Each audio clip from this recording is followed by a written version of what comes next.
What is going on, squad? Welcome to another video. I have coffee in hand and I'm up north, believe it or not. I have ventured in England, north of Watford, which is basically, as far as I'm concerned, the flipping north of England. So we have some beautiful landscapes around us. What I'm gonna do is go to a local fella in a minute, post caffeine, and we're gonna go for a little wander in terms of the purpose of that and the exact constituents of the session, and why for me now, as a 35-year-old that used to run a lot, used to play a lot of invasion games and have now kind of moved into the functional bodybuilding side a little bit more now. I'm taking a little bit of stress away from kind of conventional functional fitness, why this is something that I enjoy so much. So I'm going to be walking you through that over the next 10 to 15 minutes. So let's get into nature, shall we?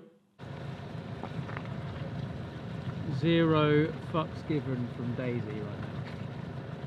Literally doesn't give a fuck. Come on. There we go. Come on.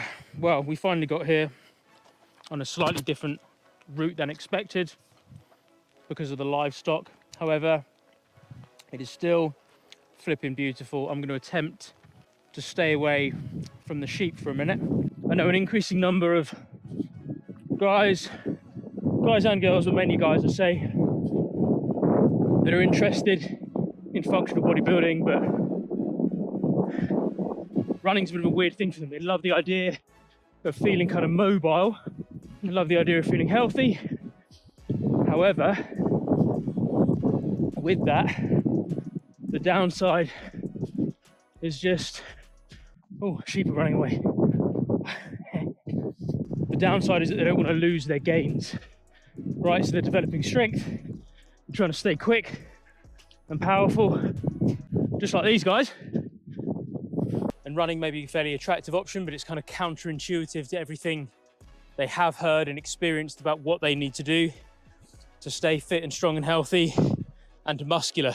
So they might just chin it off. But for me now in my mid-30s, in addition to enjoying the training benefits of building a good quality kind of aerobic base engine, for me, the number one benefit, the number one objective of this is basically just to find a little bit of flipping mental space. The fact that I get to use the great outdoors as a little bit of refuge, it gets me outside. It gets me outside in places that are quiet, away from kind of heavy urban environments, and it allows my mind to become nice and quiet in those places. And for that, I'm just increasingly attracted to this. I'm not remotely interested right now in improving my running beyond a certain point. If I can do a 21-minute 5K and I'm fine at the end of it, and I can do that pretty much every day of the week, then I'm kind of happy. I'm not bothered about hitting 17 minutes anytime soon. I just want to be able to move my body in a way that feels free and pain-free. The idea of not being able to jog without pain is genuinely quite concerning to me, because it just flipping feels like something that everyone should be able to do. So that's the number one objective, to give myself the gift of parking my mind for an hour once a week to get out in nature, away from urban environments, where I allow the dust to settle in my brain and for everything to kind of decompress, to focus on nothing but my breathing, and to enjoy a nice steady cadence where I feel as though I'm kind of moving through the earth a little bit.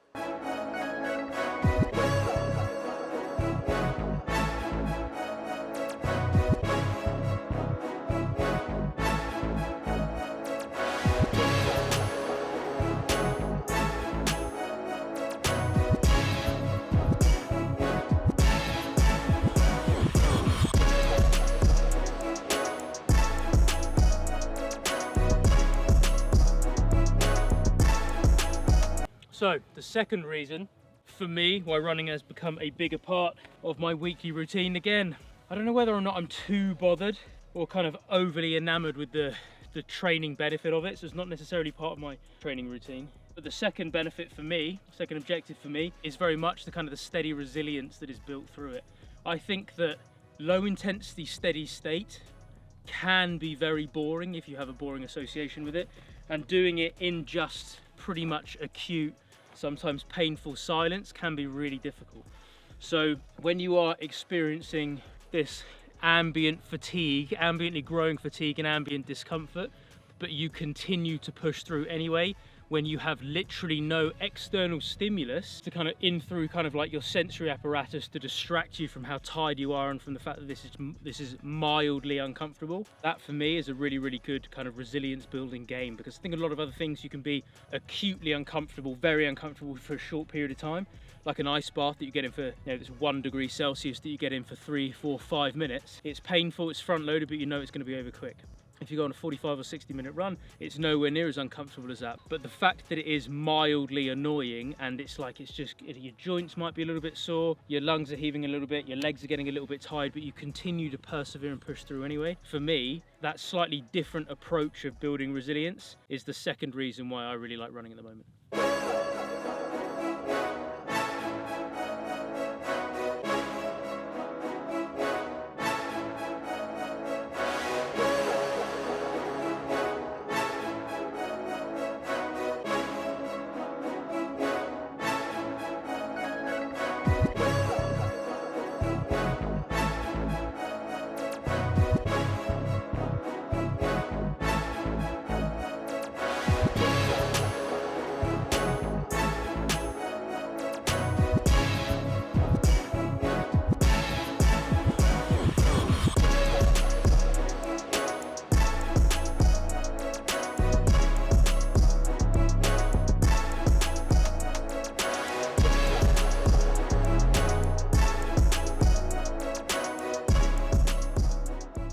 I am not innately an endurance athlete. I am naturally a power athlete. I like athleticism work. I like functional bodybuilding. I like strongman style stuff. I like classic strength moves, but I do also like to have a decent kind of race car engine in regards to kind of fast twitch stuff like strongman medleys, erg sprints, CrossFit and functional fitness style workouts, but also being able to move my body and just accept a certain cadence up and down the hill and still be able to move is a primary objective now. And I really find that if I go for, as an example, a 10K run, and even say nice and kind of chilled pace, that would, as an example, take me 60 minutes. I'd be annoyed if it did, but say, as an example, it did. Regardless of how long it may take me, there is this resistance for the first 2-3K, where basically I'm thinking about how my legs are tired, I'm thinking about how my lungs are burning, and the rest of my joints and my body feel a bit clunky.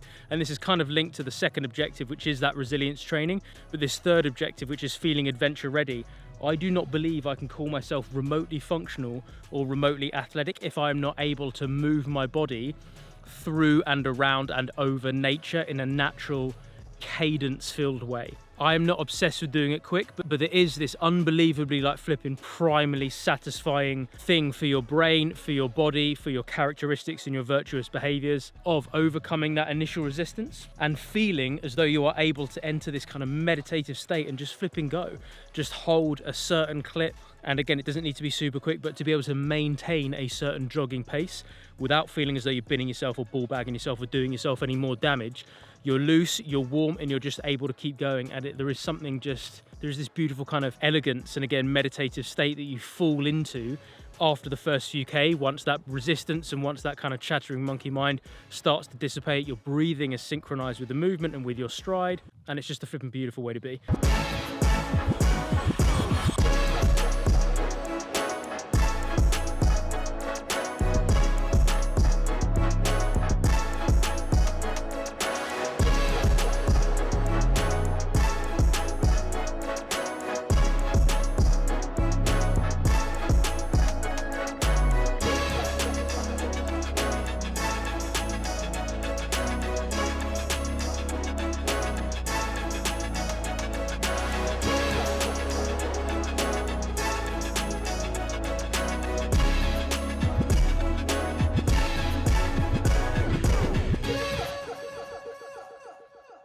And there we have it, ladies and gentlemen, that is the run done. I'm not quite as out of breath as I was when I finished it.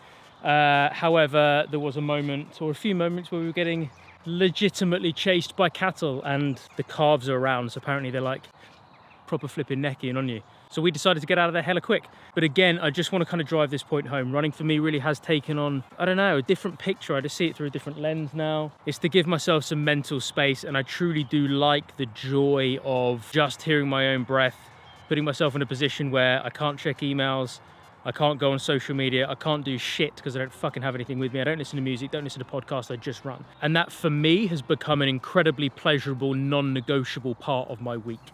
The second one is just building that resilience, because I do like that transition when I move from feeling a little bit clunky and feeling that resistance in terms of tuning into the discomfort in my legs and in my lungs and my mind kind of going on overdrive. And then 3K in kind of after, I don't know, 13, 14, 15 minutes, just kind of breathe through it and everything just starts to relax, and it's almost like that stuff just falls away and I just feel myself really starting to chill out. And that's when I enjoy the benefits that I mentioned in that first insight. But going through the process and developing the resilience to experience that discomfort before you get to that pleasurable bit, 3K in, that's what I enjoy. I'm almost kind of grateful that I have that shitty, clunky bit to go through, because it reinforces that I have to work for that enjoyable state.